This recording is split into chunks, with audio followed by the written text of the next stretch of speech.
Die slim mense noem Johannes 1 die Genesis van die Nuwe Testament, want wie van julle kyk dan, hoe begin Genesis? In die begin. Hoe begin Johannes 1? In die begin was die woord daar. Die woord was by God. En die woord was self God. Hy was reeds in die begin by God. Alles het deur hom tot stand gekom. Ja, nie 'n enkele ding wat bestaan het sonder hom tot stand gekom. In hom was daar lewe. En die lewe was die lig vir die mense. Die lig skyn in die duisternis. Die duisternis kon dit nie uitdoof. Nogal merkwaardig dat Johannes baie aspris by Genesis aansluit as hy begin vertel oor Jesus die lig. Mag ons almal vanaand bietjie meer lig kry op ons vraag. Ons spreker vanaand is Pieter Leroux. Pieter, baie welkom hier by ons. Baie dankie. Pieter is van Stellenbosch af en hy is voltyds spreker oor hierdie en ander onderwerpe. Hier's 'n boektafel met 'n klomp interessante stimulerende goed wat jou beursie se geld net wil hê. Vandaan. En nou pa sê te vir my kind, dis so eenvoudig om daai vraag te antwoord.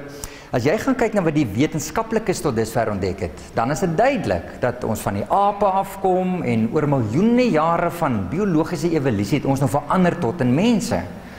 En toe die dogtertjie dit hoor, sy so half in 'n paniek toestand terug na ma daar in die kombuis en sy sê, "Ene ma, nou verstaan ek nie lekker nie. Hoekom is dit as ek vir ma vra oor waar die mens vandaan kom, sê ma's kom van Adam en Eva, maar pa sê ons kom van die ape af." En dan ma het sy gekyk en sy glimlag, sy sê, "Ai my kind, dis weer eens baie maklik om te verduidelik. Jy moet onthou, ek het verwys na my kant van die familie, jou pa het verwys na sy kant van die familie." Nou, dis sommer net so om my aan te verligter noot te begin. Maar hopelik kan jy ook die erns in 'n grappie sien. En dit is dat mense vra rondom hierdie onderwerp. Hulle het vra oor wat die Bybel sê waar ons vandaan kom, wat die wetenskap sê waar ons vandaan kom, hoe die Bybel en die wetenskap bymekaar uitkom. So hopelik aan die einde van vanaand se aanbieding gaan u so 'n bietjie meer duidelikheid hê oor hierdie onderwerp. En sal u hopelik ook sien dat daar 'n duidelike skakel is tussen Genesis en die evangelie boodskap en dat Genesis inderwaarheid alreeds die fondasie is van die evangelie boodskap. Nou ek het al met baie Christene die afgelope 20 jaar gesels oor hierdie onderwerp van skepping teenoor evolusie. En dan is hulle vinnig van my te sê, jy weet Pieter, dis nou regtig nie so 'n belangrike saak vir ons as kinders van die Here nie. Dis nou net 'n bysaak vir ons as gelowiges. Wat belangrik is vir Christene is om op Jesus te vertrou. Dis die belangrikste. Jy weet, vertrou net op Jesus. Nou, ons het nie 'n probleem daarmee nie, want ons wil graag hê mense moet op Jesus vertrou en by hom uitkom. Maar ons wil graag hê mense moet op Jesus vertrou omdat God se woord die waarheid praat. Jy weet, vanaf hy eerste vers in die Bybel. Kom ek gaan wys gou vir julle wat is tans besig om in Amerika te gebeur onder die Amerikaanse Christenjeug. Dis 'n studie wat vir 'n aantal jare gedoen is deur 'n groep genaamd George Barna Research. En na 'n aantal jare se studies het hulle tot die volgende gevolgtrekking gekom. Hulle het bevind dat tot 70% van Christenkinders wat in 'n Christenhuis en in die kerk groot geword het, draai hulle rug op hulle geloof nadat hulle hul ouerhuise verlaat het. Dis 70 kinders wat hulle hele lewe lank nog net op Jesus vertrou het. En dan gaan hulle uit die ouerhuis hulle rug op Christendom. Hoekom? Wat op dese aarde is besig om in Amerika te gebeur? Kan u raai wat is tans die nommer 1 rede vir hierdie verskynsel in Amerika? Dis omdat die kinders in die Amerikaanse skole evolusie geleer word. So die kinders sit op die skoolbanke daar in Amerika en dan hoor hulle al hierdie sogenaamde bewyse vir evolusie en dan dink hulle, "Heng, dit lyk vir my asof die wetenskap daai letterlike skepingsverhaal in die Bybel verkeerd bewys het." En dan dink die kinders, "Maar as ons nie die eerste hoofstuk in die Bybel kan vertrou nie, waar begin die Bybel dan die waarheid praat? Waar kan ons die Bybel gaan vertrou? Weet, kan ons regtig die Bybel vertrou verder aan na die Nuwe Testamente?" En dis regtig 'n epidemie tans in Amerika, soos waar kinders veral in verval, maar ook in ander gelowe soos New Age ensovoorts. Jy sien in Amerika word evolusie al vir meer as 50 jaar vir daai kinders geleer op skool. Hier in Suid-Afrika is ons nou in die 11de jaar waar dit in die graad 12 biologie kurrikulum is, lewenswetenskappe.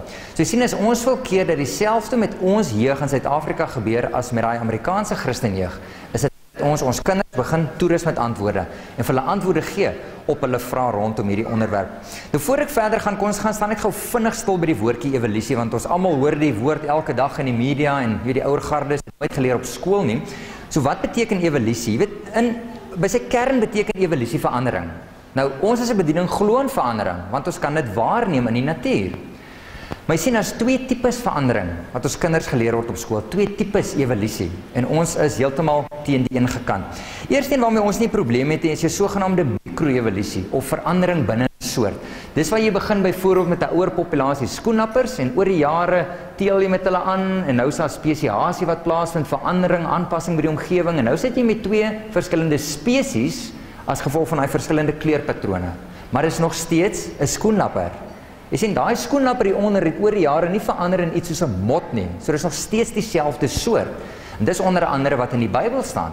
Genesis 1 staan dat 10 keer dat God die organismes, die plante, die diere en die voëls volgens hulle soort gemaak het. Nie spesie nie. Dis 'n mensgemaakte term. Die tipe verandering waarmee ons 'n probleem het is hierdie sogenaamde makro-evolusie. Dis waar ons geleer word as jy hom lank genoeg tyd gee, gaan jy een soort kan verander in 'n ander soort, in 'n ander soort, in 'n ander soort oor hierdie miljoene jare van eenvoudig tot meer en meer kompleks. En soos ek gesê het, dit is nog nooit waargeneem nie. Maar jy sien, ons kinders word die hele tyd met hierdie inligting gebombardeer, nie net op skool nie, ook op universiteit en dan ook deur die sekulêre media. Kyk 'n bietjie die goed wat elke dag geskryf is in die koerante. Dokumentêre programme soos National Geographic is baie pro-evolusie. Selfs die rolprentbedryf, vermaaklikheidsbedryf het op die bandwagon gespring. Jy weet, daai rolprente soos Jurassic Park en daai tipe rolprent. Ek weet jy, die mense in Rustenburg het goed gesien. Julle het wraggies gaan kyk. So julle daai sekulêre, ateïstiese, evolutionistiese goed gaan kyk. Ok, in alle eerlikheid moet ek erken, ek het dit ook destyds gaan kyk, maar iemand onthou, ek het dit gaan kyk vir navorsingsdoeleindes. So daar's so 'n bietjie verskil daarso. Maar jy sien, dis alwaar ons kinders veral die hele tyd blootgestel word, net hierdie een kant. En ons kinders sit dan, hulle dink, jy weet, ons is regtig niks spesiaals nie. Ons is net 'n produk van die natuur, 'n ongeluk van die natuur. Ons is net hoogs ontwikkelde diere, hoogs ontwikkelde ape. Maar die boodskap wat my ons kinders vassteek in hulle onderbewussyn is die volgende. Die Bybel is nie die waarheid nie. Bybel is verkeerd bewys. Bybel is vol leuns. Kan nie die Bybel vertrou nie. Mense besef nie daar is wel 'n alternatief vir die evolusieteorie. En dit is natuurlik Bybelse skepping. Maar ongelukkig word bitter min mense blootgestel aan hierdie alternatief. Weet inligting wat u vanaand gaan hoor. Nou, Bybelse skepping is nie net wetenskaplik verdedigbaar nie, is eintlik heel logies wanneer ons na die bewyse gaan kyk. Maar die beste deel van Bybelse skepping is dat ons nie 'n agtergrond in wetenskap nodig het om sin te maak daarvan nie, want dit is regtig so eenvoudig om te verstaan. Nou, dis op hierdie punt waar ons bediening in die prentjie pas. Creation Ministries International is 'n geloofsbefondste, nuwensgewende bediening, interdenominaal. Ons het 7 verskillende kantore in 7 verskillende lande wêreldwyd. En ons is hoofsaaklik 'n inligtingsbediening. So ek is hier vanaand letterlik om inligting met u te kom deel. Ek is nie hier om vir u te probeer oortuig om te glo wat ons glo nie. En hierdie inligting wat ons uitkry is regtig daar om vir mense te help, om die gesag en die akkuraatheid van God se woord te kan help verdedig vanaf daai eerste vers.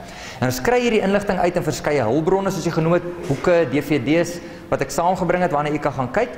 En die idee met die hulpbronne is regtig dat mense dit in die hande moet kry en hulle moet toerus rondom hierdie onderwerp. Spesifiek ouers. Want dink 'n bietjie, as ouers toegerus is rondom hierdie onderwerp, kan hulle weer hulle kinders toerus met antwoorde. Later hulle kleinkinders toerus met antwoorde en vir hulle wys, die Bybel is die waarheid en ons kan dit vertrou. En dis onder andere wat ons beveel word in 1 Petrus 3 vers 15. Daar staan, wees altyd bereid om verantwoording te doen aan elkeen wat van julle rekenskap eis, omtrent die hoop wat in julle is. Van die Engelse vertaling sê, ons moet altyd reg wees om 'n antwoord te kan gee as mense vir ons vra. So een van die hoofhulpbronne wat ons het is natuurlik ons webtuiste. Baie maklike webadres, dit is creation.com.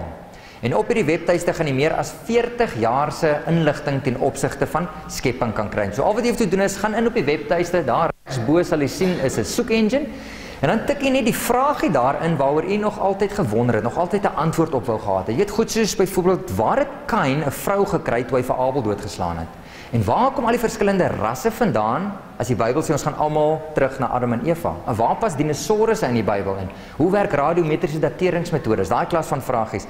Dan sal jy sien, oor die 10.000 artikels, wat oor die afgelope 40 jaar geskryf is, in antwoord op hierdie tipe vrae wat mense vir ons gevra het. Nou die artikels is al gratis webtuiste beskikbaar, so jy kan dit gaan aflaai, jy kan dit aanstuur na jy vriende en familie, en ons gebruik as 'n hulpbron om die evangelie boodskap uit te dra aan die mense. Nog 'n manier wat ons het om antwoorde by mense uit te kry, en eintlik om hulle regtig op hoogte te hou van die aannames wat elke dag deur die evolusioniste in die media gemaak word. Dit is via ons elektroniese nuusbrief. Dit staan bekend as 'n infobyte. En die idee met die infobyte, soos ek gesê het, is primêr om mense op hoogte te hou van al hierdie aannames. Byvoorbeeld as daar nou weer een van die dae 'n nuwe aapmens opgegrawe word in Afrika, binne 'n paar dae kom ons wetenskaplikes bymekaar en dan skryf hulle 'n artikel vanuit 'n Bybelse wetenskaplike perspektief sodat u kan sin maak van daai tipe bewyse. Ek kan dalk net noem dat huidigelik het ons 12 PhD wetenskaplikes wat wêreldwyd voltyds vir ons werk. So as jy dalk vanaand hier sit en dink, jy weet, miskien moet ek ook so af en toe so gratis e-pos kry net om op hoogte van sake te bly. Ons nou vir geleentheid gee om daarop in te teken. Ons gaan so 'n vormpie omstuur. En as jy hierdie gratis e-pos wil kry, al wat jy hoef te doen is vul net vir my in die naam, poskode en u e-posadres. En dan sit ons vir u op hierdie lys en dan van tyd tot tyd sal u hierdie e-posse ontvang. Nou ek beloof vir u, ons gaan nie toegooi met die e-pos nie. Daar's so 2 maand, hoogstens 3 maand wat uitgestuur word. En daar is ook die opsie aan die onderkant van die e-pos. As u dit nie meer vorentoe wil ontvang nie, kan u net die inskrywing daar beëindig. Nou ek het 2 helpers wat my gaan help. Dis nou tyd om vorentoe te kom. So hulle gaan die vormpies uitdeel en soos 'n kollektebordjie, stuur dit maar net so in die ry vir my na agter toe en hulle sal dit weer daar agter bymekaar maak. So terwyl jy daarmee besig is, net om so 'n bietjie tyd te spaar, kom ons val weg met die kernboodskap. Nou wanneer ons gaan kyk na die onderwerp van oorsprong en ons begin eerstens by wat die Bybel vir ons leer. So ons gaan lees net Genesis 1. Dit soos 'n kind. Ons luister nie wat die wêreld sê nie, net Genesis 1. Dan sien ons wanneer so staan is dat God alles gemaak het deur net te praat binne 6 letterlike 24 uur dae. Nie waar nie, dis die groot boodskap daarvan Genesis 1 wat ons kry, maar dan beteken dit dat die dinosourusse gemaak is saam met Adam en Eva op dag 6 en dat hulle in die tuin van Eden was, nie waar nie? So dis wat die Bybel sê. Wat sê die wetenskap? Hulle sê nee, dis nie hoe dit werk nie. Dis hierdie miljoene jare van evolusie waar een soort verander het in 'n ander soort, van eenvoudig tot meer en meer kompleks. So reg aan die staanspoor uit kan jy sien, daar's 'n verskil tussen wat die Bybel vir ons sê hoe alles tot stand gekom het en wat die wetenskap vir ons sê hoe alles tot stand gekom het. Nou aangesien, ek glo jy almal weet wat in Genesis 1 staan, kom ons begin eerstens by wat die wetenskap vir ons leer, dan gaan ek teruggee na wat die Bybel sê, en dan gaan ons die 2 bietjie te mekaar opweeg, en as daar miskien 'n paar vrae is aan die einde van die aanbieding, sal ek kyk of ek vir julle antwoord kan gee. Nou as ek praat van die wetenskap, jy weet, dan val baie mense van hulle stoele af en hulle dink, nee, ek gaan oor my kop praat, ek is nie 'n wetenskaplike nie. Jy weet, dit is so 'n eenvoudige definisie wat die wetenskap is. Die Woordeboek sê vir ons, wetenskap is kennis wat ons verkry deur waarnemings te doen en eksperimente te doen. Met ander woorde, daar is beperkings op die wetenskap. Weet, dis nie die alfa en die omega nie. Ordentlike wetenskap kan slegs in die hede gedoen word. Want ons kan slegs eksperimente in die hede doen, ons kan slegs waarnemings in die hede doen, ons kan slegs kontroles opstel in die hede. Ons kan nie teruggaan 'n week of 'n maand of 'n jaar of 1000 jaar om te gaan kyk wat daar gebeur het nie. Stem jy met my saam? Nou hierdie tipe wetenskap waarna verwys, ons praat van eksperimentele wetenskap. En jy weet, ons is gaande oor hierdie tipe wetenskap. Ek self het dit studeer by Bloemfontein vir 6 jaar, ek het dierkunde geswat, uiteindelik 'n meestersgraad in dierkunde verwerf. Jy weet, dis wat ek gedoen het, uitgegaan in die veld elke dag, diere dopgehou, my waarnemings gedoen, teruggekom laboratorium toe, my eksperimente kom doen, ek het my data gewerk en dan het ons dit gepubliseer. So, ons is nie teen die wetenskap nie, mense, ons is mal oor die wetenskap, hierdie tipe wetenskap wat in die hede gedoen kan word. Want jy sien, daar's 'n ander tipe wetenskap vandag wat ook die rondes doen. En dis jou sogenaamde historiese wetenskappe. Ons kan dit ook klassifiseer as 'n tipe forensiese wetenskap. Dis byvoorbeeld wanneer ons na bewyse in die hede kyk, byvoorbeeld fossiele, en dan probeer ons uitpleis. Jy weet, ek wonder wat het daar in die verlede gebeur om aanleiding te gee tot dit wat ek nou by my het hier in die hede. Nou laat ek gou vinnig vir jou 'n vraagie vra oor fossiele. En iemand nou sommer vir my die antwoord uitskree asseblief. Sê 'n bietjie vir my, waar tref ons fossiele aan vandag? Waar bestaan hulle? In die verlede of hede? Sê my hede, is gemompel, is 'n bietjie onsekerheid.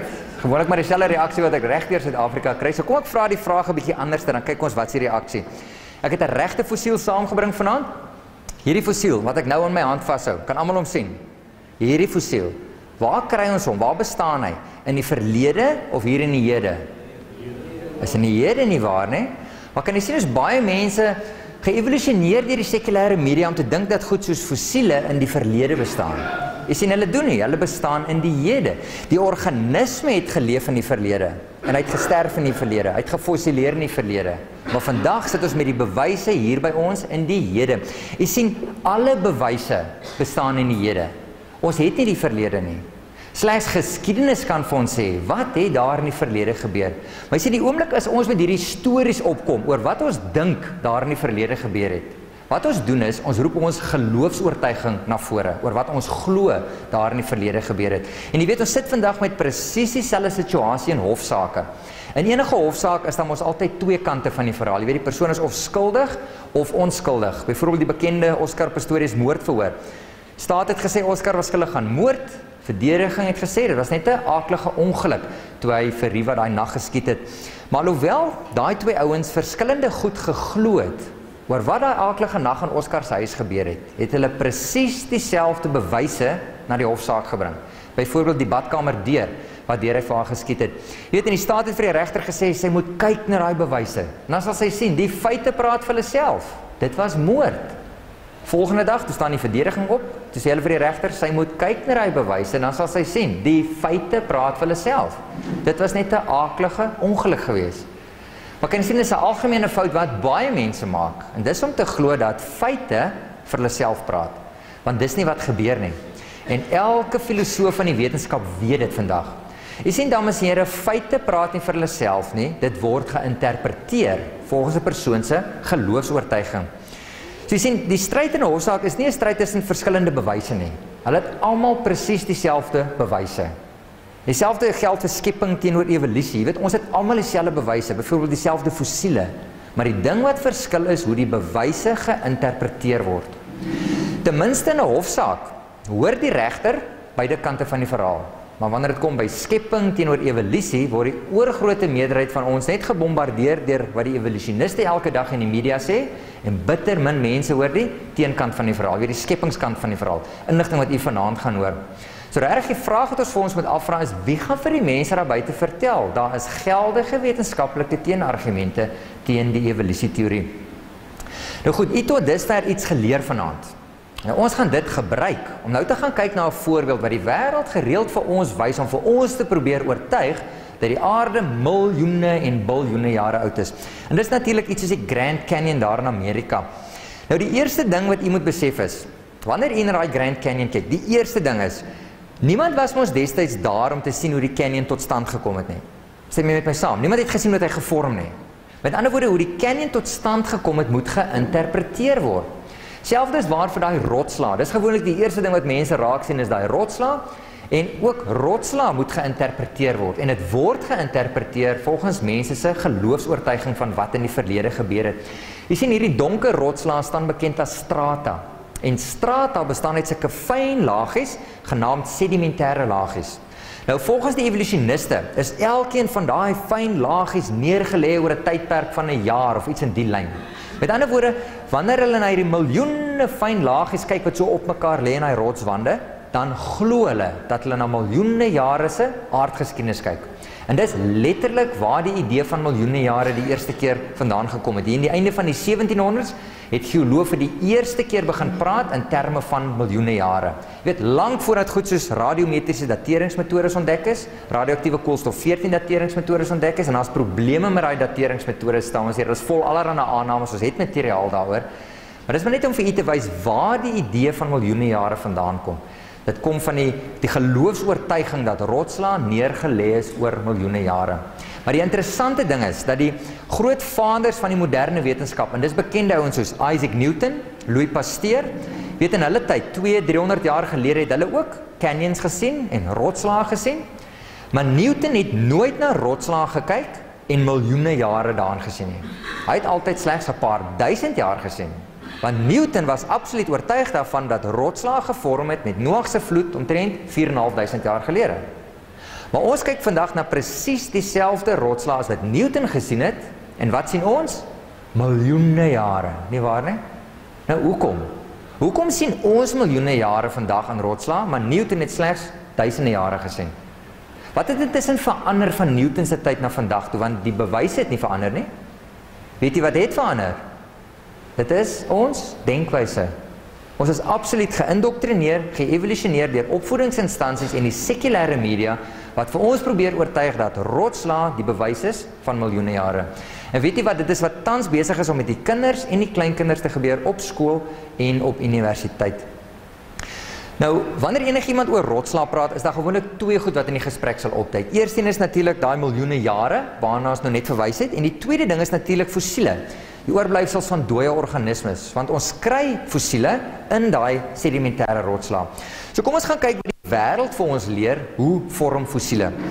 Hierdie is 'n tipiese handboekillustrasie waar ons geleer word wanneer 'n organisme soos die krokodil vrek aan die water, dan sink hy af tot op die bodem van die dam of die rivier of die meer, en daaronder word hy geleidelik bedek met sedimentêre laagies, en dan sê hulle vir ons oor miljoene jare verhard daai sedimentêre laagies, maar dis natuurlik nie waar geneem nie.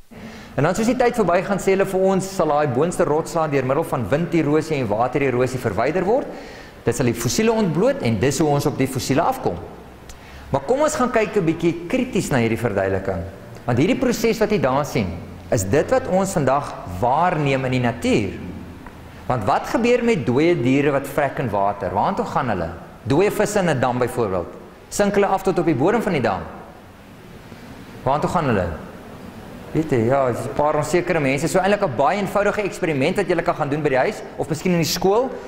Kry jy 'n aquarium visstank met 'n paar visse in, en vat net 'n teelepel sianiet. Gooi dit in die water, roer dit in, kyk nee, dis net 'n grappie, dis net 'n grappie. Want daar is hier dooie diere dryf in water. En dink gou 'n bietjie, wanneer dooie diere dryf by die oppervlak van water, is hulle blootgestel aan aasdiere wat aan hulle begin vreet. En hulle begin verrot, en hulle begin ontbind, en hulle val uitmekaar. Daar is basies niks wat gaan oorbly om te fossileer nie. Selfs daai bene wat afsink tot op die bodem. Daaronder is bakterieë, krappe, invertebrate. Mens skryf vandag wurms wat net bene vreet, waar hy bene letterlik afbreek tot stof. So dit, dames en here, is nie hoe 'n fossiel vorm nie. Weet, as ons 'n organisme wil fossileer, byvoorbeeld hierdie goudvisie, wat ons moet doen is, ons moet hom ontsettend vinnig gaan begrawe. So kom ons doen dit. Weet, ons gaan gooi 'n klomp grond en modder en sediment bo op die visie. Daar is hy nou heeltemal begrawe. Hy is nie blootgestel aan aasdiere wat hom begin vreet nie. Hy is blootgestel aan 'n minimum hoeveelheid suurstof en bakterieë, met ander woorde die verrottingsproses gaan baie stadiger plaasvind. En indien ons die regte toestande in daai sediment het, jy weet die regte temperatuur, druk, vog, minerale, elemente ensovoorts, is dit moontlik om daai organisme baie vinnig in 'n fossiel te kan verander. En jy weet, wanneer ons vandag na die fossielrekord toe gaan, vind ons bewyse dat organismes ontsettend vinnig begrawe is in die verlede. Hier byvoorbeeld is 'n gefossileerde vis, sterf aan die linkerkant, bek aan die regterkant, maar kyk 'n bietjie daar by sy bek. Hy is besig om 'n kleiner visie in te sluk. Met ander woorde, hy is begrawe gedurende sy middagete-breek. Dis hoe vinnig dit plaasgevind het. Hier is nog een, dis van 'n wyfie Ichthyosaur, dis is 'n reptielagtige dolfyn, hulle bestaan nie meer nie. Maar as weer dis 'n wyfie, kop is weer aan die linkerkant ster daar, maar as weer dis 'n wyfie, want kyk daar agter, sy's besig om geboorte te skenk aan 'n kleintjie. En die ander kleintjies het in haar binnekant gefossileer. Met ander woorde, sy's begrawe gedurende die kraamproses. Dis ontsettend vinnig.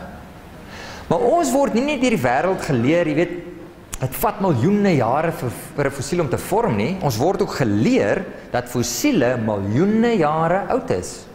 Maar weer eens, wanneer ons na die fossielrekord toe gaan en ons gaan doen ordentlike wetenskaplike navorsing, dan vind ons bewyse dat selfs dinosaurusfossiele relatief jonk is. 2005 het Dr. Mary Schweitzer die skok van haar lewe gekry toe sy sagte weefsel ontdek het in 'n dinosaurus duibeen. Hulle het 'n T-Rex opgegrawe daar in Montana in Amerika. En per ongeluk is die bobeen oopgebreek. En toe hulle gaan kyk wat daar aan die binnekant van die bobeen aangaan. En toe kom hulle af op hierdie goed. Goed wat lyk soos senings, bloedvate, bloedselle. En Dr. Schweitzer, as 'n Amerikaanse paleontoloog, sy sê, jy weet, hulle is nog steeds buigbaar en elasties, en wanneer dit uitgerek word, keer dit terug na die oorspronklike vorm. Sien, dis wat hulle sien onder 'n mikroskoop. Nou hierdie goed bestaan hoofsaaklik uit proteïene. En ons almal weet dat proteïene van dooie organismes nie baie lank hou nie. Jy weet self, 'n dooie hond of 'n kat of 'n vis, hulle vrot vinnig. So hoe is dit moontlik om nog steeds sagte, elastiese, buigbare proteïene te kan hê in 'n fossiel wat konsis 68 miljoen jaar oud is? Ek meen, logies maak dit ons nou net nie sin nie. So ons bediening glo daai fossiel is op die meeste miskien 1000, paar duisend jaar oud, absoluut op die meeste, maar verseker nie miljoene jare nie.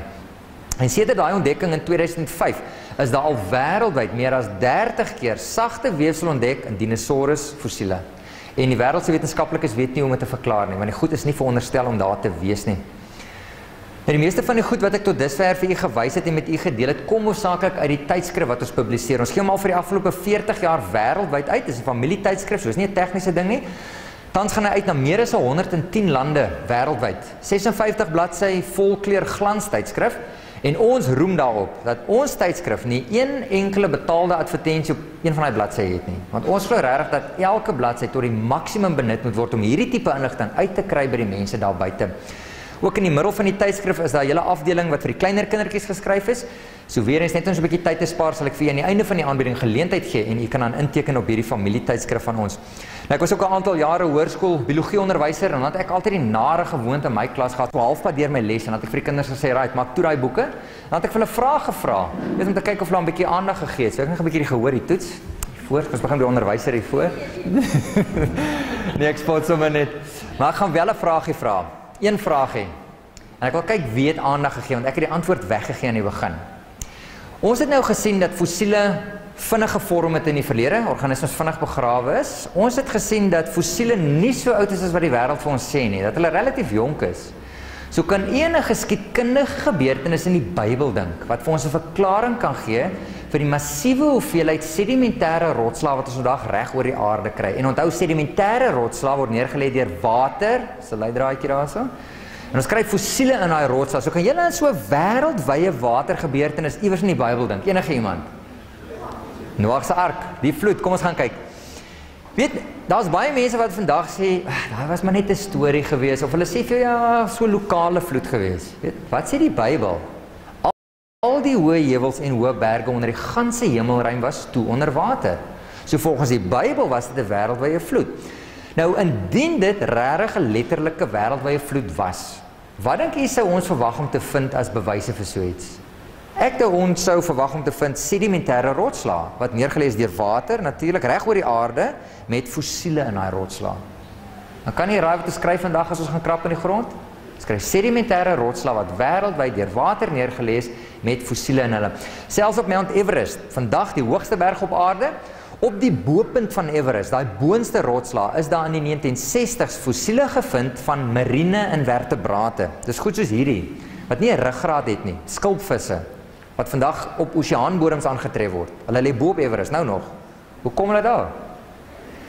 Dit God het 4 hele hoofstukke in Genesis afgestaan op hierdie een gebeurtenis. En ek dink as God 4 hoofstukke afstaan op enige gebeurtenis, dan dink ek hy dink dit is nogals belangrik. En ek dink hy wil graag daai inligting so aan ons oordra dat ons 'n bietjie meer aandag daaraan moet gaan skenk. Maar wat gebeur gewoonlik vandag as ons na fossiele kyk? Wat's gewoonlik die eerste ding wat in ons gedagtes opkom? Sjoe, kyk net na hierdie ding. Dis die bewys van miljoene jare. Kyk hoe oud is hierdie ding. Né? Feite praat vir hulle self, nie waar nie? Want dis hoe ons deur die wêreld geïndoktrineer is, want dis nie wat moet gebeur nie. Volgende keer as u na 'n fossiel kyk, enige fossiel, waarskynlik hierdie ene ook, want ons glo dat die oorgrootste meerderheid van fossiele gevorm het met Noag se vloed. So as jy weer na 'n fossiel kyk, die eerste ding wat in die gedagtes moet opkom volgende keer is, wow, hierdie is die bewys van God se oordeel oor sonde. Want dis wat gebeur het, 4.500 jaar gelede, toe die mens so rebels was teenoor God, dat hy hulle uitgewis het met 'n wêreldwye vloed, 8 siele gered het, en dis die bewys van hy oordeel wat plaasgevind het. Is nie lekker om te sien hoe die bewyse inpas by die Bybel nie. Nou tot en met 200 jaar gelede het die meeste mense in die westerse wêreld geglo aan 'n letterlike wêreldwye vloed, geglo dat God in 6 letterlike 24 uur dae alles gemaak het. Maar sedertdien het veral Christene begin speel met die idee van, ja, maar dalk het God deur middel van evolusie geskep, né, oor miljoene jare. En ek is die eerste om te erken, dis wat ek geglo het. Vir die eerste 3,5 jaar van my universiteitsloopbaan was ek absoluut vas oortuig daarvan dat God deur middel van evolusie geskep het. Ek meen, kyk net na al die bewyse vir evolusie, dit moet die waarheid wees. Ek nou gelukkig nie my geloof loop staan en verloor nie, ook geglo die Bybel is die waarheid, so ek het die twee mekaar probeer vereenselwig. En dis gewoonlik die eerste ding wat ons doen. Ons hardloop na die boek van Genesis en ons begin vir Genesis te herinterpreteer. Spesifiek daai dae. Weet wie sê daai dae was regtig 24 uur dae? Sê die Bybel nie ook 'n dag is soos 1000 jaar en 1000 jaar is soos 'n dag nie? Maar in effek kan jy sien wat ons doen. Ons begin die wetenskap en die mense se idees en teorieë op 'n hoër autoriteit sit as God se woord. En ons kan nie dit doen nie, want die woord is die finale autoriteit op aarde, nie waar nie? So ons moet in die gewoonte kom, maak nie saak waaroor ons praat nie, of dit nou hierdie onderwerp is, weet goed soos abortus, genade, dood, wat ook al, ons moet altyd begin met wat God sê in die Bybel, dan gaan kyk na wat die mense oor daai onderwerp sê, en as dit wat die mense sê, verskil van wat God in die Bybel sê, wie is reg en wie is verkeerd? Die Bybel is altyd reg, jy kan hom nie verander nie, en dan moet ons gaan kyk na hierdie mensgemaakte idees en teorieë en dit verander, sodat dit in lyn kom met God se woord. So dis wat ons nou gaan doen in die tweede helfte van hierdie aanbieding, ons gaan nou begin met die Bybel, en kyk wat die Bybel vir ons leer, rondom hierdie onderwerp van oorsprong en waar ons vandaan kom. So as terug aan die boek van Genesis, dan sien ons aan die einde van die skepingsweek, het God na alles gekyk wat hy gemaak het, en hy het verklaar, dit is alles, nie goed nie, baie goed. Met ander woorde, volgens wat die Bybel vir ons leer, aan die einde van die skepingsweek, was daar nie goed soos dood, pyn, siekte, lyding, kanker, bloedvergieting, daar was nie sulke goed nie, was hier die absolute perfekte paradys. Jy weet, in die Hebreëse konteks beteken dit, God kon dit nie beter gemaak het nie, absoluut perfek. Ons sien daar so uit na Adam en Eva gegaan en vir hulle beveel om slegs van die plantmateriaal te eet, slegs vrugte en die sade, met ander woorde, hulle is vegetaries aanvanklik. En toe gaan God na die diere en die voëls en hy gee vir hulle presies dieselfde opdrag. Met ander woorde, volgens wat die Bybel vir ons leer, was daar nie karnivore aanvanklik nie. Ek weet nie wat die leeu's geëet het nie. Jy weet, hulle daar in die Lucernland gestaan en wys seker in die hand. Maar die Bybel sê daar was nie bloedvergieting nie. Maar ons kyk vandag na God se skepping daar buite en sal jy sê dis steeds baie goed. Dit lyk nie so nie, né? Daar is soveel dood, pyn, verwoesting, siekte, bloedvergieting. Wat op dese aarde gaan aan? Kyk, daar is nog steeds 'n prentjie van God se goedheid en van God se ontwerp sigbaar in die natuur, maar dit word aangetast deur al hierdie aaklige goed. So kom ons begin ons denkwyse vanaf die Bybel. Kan enige geskiedkundige gebeurtenis in die Bybel dink, wat vir ons 'n verklaring kan gee, van wat gebeur het met daai perfekte goeie skepping aanvanklik, en dit verander het na die een waarmee ons vandag sit. Enigiemand? Die slang, die vrug, die vrou, klomp goed wat ek hoor, maar is min of meer daarso. Kom ons gaan kyk wat het daar in die tuin gebeur. Toe hulle van die vrug geëet het, het God na Adam gekom en hy het vir hom gesê, vervloek is die aarde om jou en wil. So dames en here, vandag bly ons op 'n vervloekte, gebroke, stikkende wêreld. Dis nie hoe God dit aanvanklik vir ons gegee het nie. Weet, en God het vir ons gewaarsku in die vorige hoofstuk wat gaan gebeur. Hy het in Genesis 2 vir Adam gesê, want die dag as jy daarvan eet, gaan jy sekerlik sterf. En in die Hebreëse konteks beteken dit nie daai spesifieke dag nie, dit beteken van daai dag af gaan jy begin sterf. En jy gaan aanhou sterf tot jy uiteindelik heeltemal dood is. Met ander woorde, Adam het begin verouder van daai dag af. En ook nie net 'n geestelike dood wat ingetree het nie, maar 'n fisiese dood, want ons almal ken hierdie vers in Genesis 3, want van stof is jy en tot stof sal jy terugkeer. En dan bevestig die Nuwe Testament vir ons hierdie geskiedkundige gebeurtenis in Genesis. Paulus skryf in Romeine 5, daarom soos deur een mens die sonde in die wêreld ingekom het en deur die sonde die dood. En so die dood tot alle mense deurgedring. Maar dit is nie die mens wat vervloek is daai dag of wat geaffekteer is daai dag nie, dit was God se hele skepping gewees.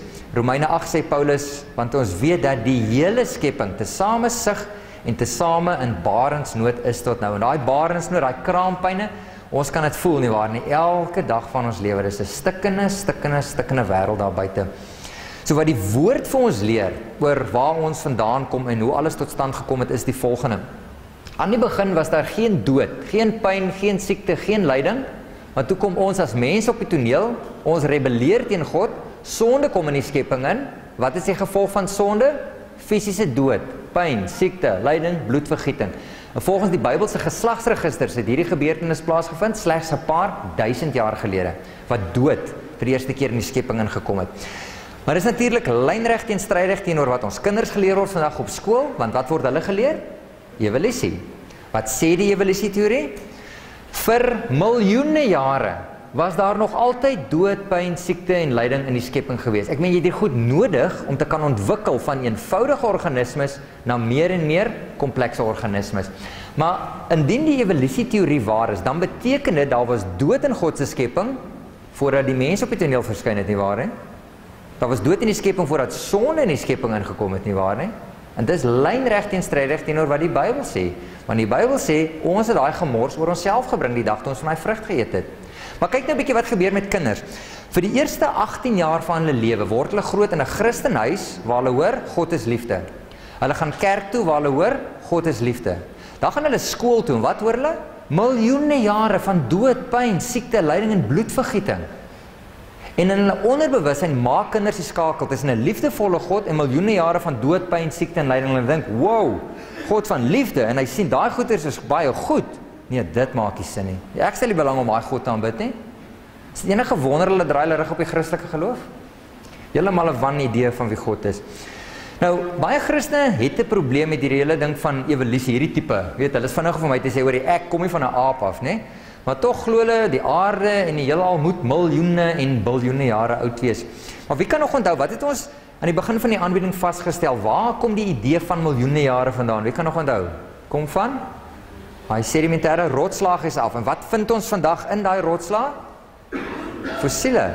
So dink gou 'n bietjie, indien daai rotslaag regtig miljoene jare oud is, dan beteken dit mos die fossiele wat in hulle aangetref word, moet ook miljoene jare oud wees, nie waar nie? En dan sit ons met 'n hengse probleem. En dis nou regtig die kern van vanaand se aanbieding is hierdie prentjie. Adam en Eva in die tuin van Eden, is die einde van die skepingsweek. God kyk na alles wat hy gemaak het en hy verklaar dit is alles baie goed. Geen dood, geen pyn, geen siekte, geen lyding, geen bloedvergieting nie. Maar nou indien daai rotslaag regtig miljoene jare oud is, dan beteken dit mos onder die tuin van Eden lê daar hierdie fossiel begrafplaas, nie waar nie? Kilometers diep. Vol gefossileerde bene wat tekens bevat van miljoene jare se dood, pyn, siekte en lyding wat plaasgevind het. Jy weet, ons skryf vandag goed soos gefossileerde kankergewasse. As ouens wat net op dit spesialiseer. Ons kry goed soos gefossileerde dorings wat kwansies miljoene jare oud is. Wat sê die Bybel? Waar kom dorings vandaan? Dit is mos na die sondeval, nie waar nie? Slegs 'n paar duisend jaar gelede. Weet, is dit lekker om te sien hoe ons familie, vriende en geliefdes besig is om dood te gaan van siektes, kanker en sulke goed. Dit is lekker om dit te sien. Is miskien lekker om siek te wees, enigiemand? Lekker om pyn te ervaar? Dis mos aaklige goed daai. So hoe kan 'n God van liefde na daai miljoene jare van dood, pyn, siekte en lyding kyk, dan sit hy so terug en dan sê hy, "Ja, dis baie goed." Dit maak ons nie sin nie. En ek weet, wie wil in geval so God aanbid? Weet jy van hierdie dames en here, ek stel glad nie belang om so God te aanbid en dis lynreg teenstrydig teenoor wat die woord vir ons leer. En die woord leer vir ons daai klomp slegte goed het ons oor onsself gebring die dag toe ons van die vrugte in die tuin geëet het. En dan gaan Paulus verder en hy verduidelik vir ons hoe Jesus se kruisdood slegs sin maak in die lig van 'n letterlike skepingsverhaal. Hy skryf in 1 Korintiërs 15, want aangesien die dood deur 'n mens is die opstanding van die dode ook deur 'n mens. Want soos hulle almal in Adam sterf, so sal hulle ook almal in Christus lewend gemaak word. En weer eens nie net 'n geestelike dood nie, maar ook 'n fisiese dood. Want anders hoef Jesus mos net geestelik vir ons te kom sterf het en geestelik uit die dood uit opgewek geword het, nie waar nie? Ons weet natuurlik dis nie wat gebeur het nie. En dan 'n paar verse verder sê Paulus, die eerste mens Adam het 'n lewende siel geword en dan die laaste Adam, verwysende na Jesus Christus, hy het 'n lewendmakende gees geword. So hier het ons die twee Adams, die eerste Adam daar in die tuin, paar duisend jaar gelede, jy kan sien die boom in die tuin, en dan 4000 jaar later Jesus Christus, die laaste Adam, nie die tweede Adam nie, laaste Adam, en weer eens kyk hierso, die boom, die kruis waarin hy vir ons vasgenaal is. En my vraag aan u vanaand is die volgende, sonder watter een van daai twee Adams kan die evangelie klaarkom? En hopelik behoort jy nou al te sien sonder een van daai twee nie. Want as Daniël in die begin 'n letterlike goeie skepping was, met 'n letterlike tuin en 'n letterlike boom en 'n letterlike slang en 'n letterlike vrug en 'n letterlike Adam en Eva wat letterlik sonde gedoen het nie, as dit nie letterlik gebeur het nie, hoekom het Jesus letterlik aan 'n kruis kom sterf?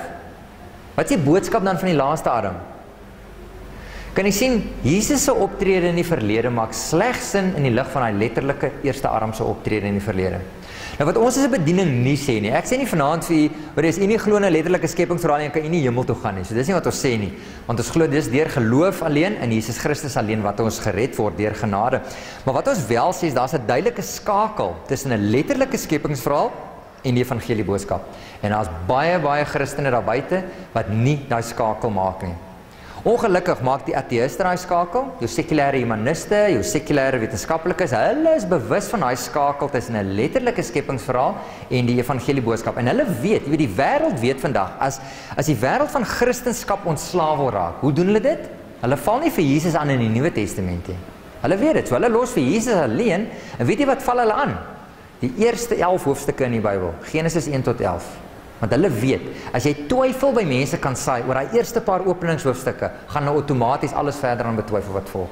En ek het vir in die begin gewys, dis besig om te werk in Amerika al vir 50 jaar. Daai kinders glo nie meer hulle letterlike skepingsverhaal nie. Daarom dink hulle nee man, daai wonderwerke in die Nuwe Testament, dis net stories. Man kan nie 3 dae dood wees en opstaan uit die dood nie. Dit maagtelike geboorte is mos net onmoontlik. En daarom betwyfel hulle die res van die Bybel. So wanneer dit kom, tussen hierdie twee verhale, wat het nou regtig daar in die verlede gebeur? Dan is dit regtig 'n stryd tussen twee verhale van die verlede wat deur geloof aanvaar moet word. En die een wat ons gaan kies om te glo, dit gaan onder andere bepaal hoe ons die bewyse gaan interpreteer. Jy sien, niemand kan 'n eksperiment opstel wat vir jy bewys wat het daar in die verlede gebeur nie. So al hoe ons regtig gaan weet wat het daar in die verlede gebeur is as ons ooggetuie het, iemand wat daar was, wat gesien het wat gebeur het en dit vir ons kom vertel het. En dan moet dit dan 'n betroubare ooggetuie ook wees. Dit is natuurlik die beste tipe getuies in hofsaake, is ooggetuies. En ons as Christene, ons het mos 'n ooggetuie nie waar nie? Iemand wat daar was reg in die begin, wat gesien het hoe alles ontstaan het, hoe alles gemaak is, wat dit neergeskryf het en dit aan ons geopenbaar het. Jy weet, en hierdie persoon wil net die beste vir ons hê. Hy wil ons nie mislei nie, hy kan nie jok nie, en hy sê vir ons, daar is dit, in my woord geskryf, dis hoe ek het gedoen het. Maar ons kyk vandag na die Bybel en sien dit hoofsaaklik as 'n boek oor, geestelike aangeleenthede. En dan vergeet ons dat die Bybel baie meer is as dit. Dit is ook 'n geskiedenisboek. Dit is 'n geskiedenisboek van die heelal. Dit sê vir ons presies waar ons vandaan kom, wie ons gemaak het, wanneer hy ons gemaak het, hoekom hy ons gemaak het, hoe hy ons gemaak het. Jy sien, ons kan nie vandag die wetenskap gebruik om te bewys die Bybel is korrek nie. En dis in elk geval nie wat ons as 'n bediening doen nie, want dan sit jy die wetenskap op 'n hoër autoriteit as God se woord. Maar wat ons wel kan doen, en dit is wat ons vir mense aanmoedig om te doen is, ons kan die geskiedenis in die Bybel vertrou as die waarheid. En ons kan daai geskiedenis gebruik as 'n tipe lens of 'n bril waardeur ons kyk na die wêreld. So ons moedig altyd vir mense aan, ons sê vir hulle, begin jou denkwyse vanaf die Bybel, jy weet, sit jou Bybelse bril op. En wanneer ons dit doen, en ons kyk na die wêreld daar buite, vir die eerste keer gee God vir ons die groot prentjie van elke aspek van realiteit. En dan vir die eerste keer kan ons sin maak van dit wat ons rondom ons sien. Jy weet, vir die afgelope 40 jaar wat ons bediening wêreldwyd hierdie aanbiedings doen, die nommer 1 vraag wat ons wêreldwyd gevra is, altyd, wat kan 'n vrou gekry? Julle ons glo Genesis is letterlik, verduidelik my wat kan 'n vrou gekry nadat hy vir Abel doodgeslaan het. Maar ons het bevind, dit het verander. Die laaste 5 na 10 jaar toe, wêreldwyd, vra hulle dit nie meer vir ons nie. Die nommer 1 vraag wat hulle nou vir ons vra, is die volgende. Indien daar regtig 'n God van liefde is, hoekom is daar soveel dood, pyn, siekte en lyding in hierdie skepping? Wat 'n tipe God is dit? Is hy nie in beheer van sy skepping nie? En die hartseer van dit is, die oorgrootste meerderheid van Christene kan nie 'n antwoord op daai vraag gee nie. Wat het ons vanaand gesien? Wat is die eenvoudige antwoord? Ons bly vandag op 'n stikkende, gebroke, vervloekte wêreld. Dis nie hoe God dit vir ons gegee het nie. Hy het dit vir ons perfek gegee. Daar was net een reël gewees. Hy het vir ons perfek gegee, maar toe loop jaag ons aan in die tuin. Nou sit ons met hierdie gemors, en wat doen ons nou? Nou blameer ons vir God. Hy wou nooit gehad het dit moes gebeur het. Hy het dit vir ons perfek gegee. So kom ons som op, wat het u vanaand geleer? Ons het gesien, ons word tans leuns geleer aangaande die onderwerp van oorsprong. Ons word gebombardeer deur die evolusieteorie wat lynreg teenstrydig is teen daai letterlike skepingsverhaal in Genesis. Dan het ons gesien dat die wetenskap, en ek verwys spesifiek hier na daai historiese wetenskappe, daai evolusionêre wetenskappe, dit het vir baie mense die absolute finale gesag en autoriteit vandag op aarde geword. En volgens daai tipe wetenskap is die Bybel al verkeerd bewys in hoofstuk 1. En as gevolg van dit, het ons gesien, daar is 'n toename in afvalligheid, veral onder die jong mense. Jong mense kom nie meer kerk toe nie. Hoekom? Want die jong mense kom na ons. Weet nie net die dominees en die pastoor, en hulle kom na ons as ouers en grootouers, en hulle vra vir ons hierdie tipe vrae. Wat kan 'n vrou gekry? Waar kom die rasse vandaan? Waar pas die dinosourus in die Bybel? En as ons nie vir hulle antwoorde kan gee nie, mense, weet jy wat doen die jeug? Hulle gaan soek antwoorde in die wêreld, op die internet. En die wêreld is meer as bereid om vir hulle antwoorde te gee, en is al die verkeerde antwoorde. Ons het gesien, daar is antwoorde, daar is 'n alternatiewe evolusie, 'n beter alternatief, is natuurlik Bybelse skepping, en is 'n beter alternatief omdat dit inpas by die waarneembare bewyse, maar ongelukkig word bitter min mense blootgestel hieraan. En daai 4 punte het tot die laaste een gelei. Dit is dat die Bybel vir baie mense geskei geraak het van realiteit. Spesifiek die boek van Genesis. Mense kyk nie meer na Genesis as 'n geskiedkundige historiese dokument nie. Jy weet, dis die boek in die Bybel wat die meeste aangeval word deur die wêreld vandag. Genesis. Hoekom? Want dit is vir ons die eerste boek in die Bybel. Dit is jou fondasie. So jy het vir Genesis, Exodus, Levitikus, jy bou jou hele Christelike struktuur op hierdie fondasie van Genesis. En wat gebeur met enige struktuur as sy fondasie uitgeruk word? Hy val in mekaar, nie waar nie? En selfs die psalmdigter het dit geweet.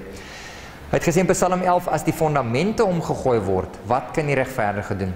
So sien, dames en here, mense besef nie hoe belangrik die boek van Genesis is vir ons Christelike geloof nie. Soos ek gesê het, as ons nie die Bybel daar kan vertrou nie, waar kan ons die Bybel begin vertrou? En dis presies wat Jesus vir Nikodemus gesê het.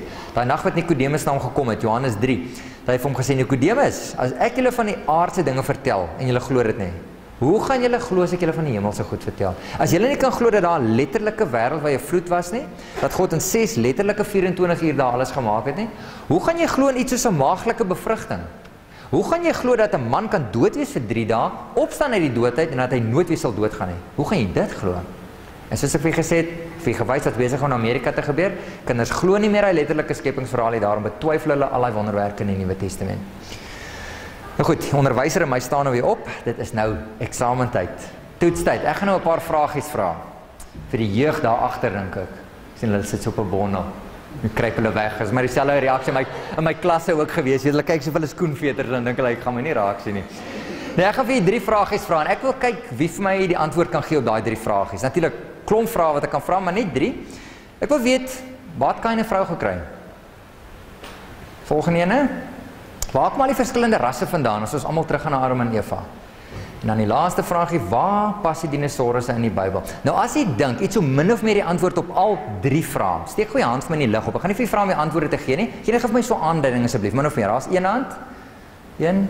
Kyk so 'n bietjie rond mense. Kyk maar nie, skuldig voel nie, Rustenburg. Ek beloof jy, reg deur Suid-Afrika, is dieselfde reaksie. Dis maar net om te demonstreer. Dis vrae soos hierdie wat die rede vir ons moet wees om hulpbronne in die hande te kry. Kry 'n boek met die antwoorde, kry 'n DVD, gaan lees ons gratis artikels op die webtuiste. Dis eenvoudige, logiese antwoorde, sodat ons toegerus is dat as veral die jeug na ons toe kom, hulle vra vir ons die goed, dat ons vir hulle logiese, eenvoudige antwoorde kan gee. Daar het keine vrou gekry, maar ons was logies, en daar kom die rasse vandaan, daar pas die dinosourusse in. Dat die jeug moet terugstaan en sê, wat? Daar's antwoorde op die vraag, en dit maak sin. Dalk moet ons die res van die Bybel 'n bietjie meer ernstig begin opvat. Dink net wat 'n verskil gaan dit in die wêreld maak. Om terug te kom na die tydskrif, jy weet van alles wat ons oor die jare gepubliseer het en geproduseer het, bly dit by verre ons beste hulpbron, en ons weet dis die beste ding wat ons produseer, want die mense sê dit vir ons, jaar na jaar na jaar. Nou wat die tydskrif doen is, in leuke taal, eenvoudige taal, gaan kyk dit na die sogenaamde bewyse vir evolusie, wat ons elke dag in die media sien, en dan vanuit 'n Bybelse wetenskaplike perspektief, skryf ons mense artikels daaroor, sodat u kan sin maak van daai tipe bewyse waar dit in die Bybelse wêreldbeskouing inpas. En letterlik die grootste deel van vanaand se aanbieding kom net so uit die tydskrif uit. So die tydskrif is regtig iets wat ons vir mense aanmoedig om aan gekoppel te raak. Want jy weet, binne 'n week of 2 gaan jy die meeste van die goed vergeet het wat ek vanaand hier gesê het. Dis bly mos maar op 'n vervloekte aarde en die verstand werk nie meer so lekker nie. Maar die tydskrif is iets wat gereeld na die huis toe gaan kom en hierdie inligting in die woning gaan inbring en vir u op hoogte van sake gaan hou. En ons het ook oor die jare letterlik duisende lewensveranderende getuienisse van mense gehad as gevolg van die tydskrif wat hulle gelees het. Nou dis 'n kwartaaltydskrif, en dan word hy kom 4 keer 'n jaar uit, en jy kan inteken vir 'n jaar op 'n slag of vir 3 jaar op 'n slag. En soos jy kan sien, 'n 3 jaar inskrywing werk hom so 'n bietjie goedkoper uit. En letterlik vir 'n paar rand ekstra, as jy dit in digitale formaat dan ook wil ontvang, kan jy dit op 5 verskillende toestelle gaan aflaai. So nie net u toestel nie, maar ook die kindersin, die kleinkindersin, of jy kan dit gratis en verniet weggee vir 5 verskillende vriende of familie. Nou as jy vanaand gaan inteken, dus ons doen dit net op hierdie bedieningstoere van ons, dan gaan ek vanaand vir 'n paar gratis geskenke gee. Dat ek vanoggend daar by die lughawe in die Kaap opklim, toe sê die mense, maar Jesus, hy ons in Rustenburg hou van goed wat verniet is. Nou is dit so. Dis die regte mense hierso. Nou as jy vanaand vir 'n jaar gaan inteken, gaan ek vir 'n teruggedateerde uitgawe van die tydskrif gee, want ons sal letterlik hê jy moet van vanaand af al begin lees en begin blootgestel raak aan hierdie inligting. En as jy vir 3 jaar sou inteken, gaan ek nie net die tydskrif vir jou gee nie, maar ook 'n gratis DVD. DVD se naam is How Darwin Got It Wrong. Dis deur Dr. John Sanford, 'n genetikus, uitvinder van die genetika geweer.